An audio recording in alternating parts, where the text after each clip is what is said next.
छत्तीसगढ़ के बालोद जिले के डोंडी ब्लॉक के आदिवासी बहुल ग्राम किशनपुरी में शिक्षकों की कमी के चलते ग्रामीणों ने सोमवार सुबह 10 बजे प्राथमिक शाला में ताला जड़ दिया और स्कूल के बाहर पीपल पेड़ की छांव में बच्चों की पढ़ाई शुरू कर दी। ग्रामीणों का कहना है कि स्कूल में केवल एक शिक्षक पदस्थ है जो पहली से 5वीं तक की सभी कक्षाओं में पढ़ा रहे हैं। लंबे समय से अतिरिक्त शिक्षक की मांग की जा रही है, लेकिन शिक्षा विभाग की अनदेखी के चलते उन्हें मजबूरन स्कूल बंद करना पड़ा।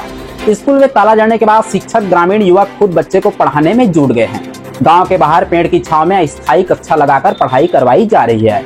पालकों का कहना है कि जब शिक्षक नहीं मिलते तब तक यही पढ़ाई जारी रहेगी।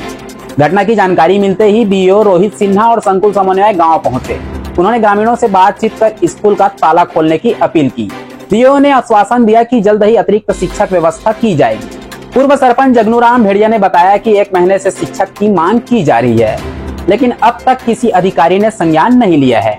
इसी के विरोध स्वरूप ग्रामीणों ने स्कूल में तालाबंदी कर दी है। आगे अपडेट के लिए हमारे न्यूज चैनल द छत्तीसगढ़ को सब्सक्राइब कीजिए।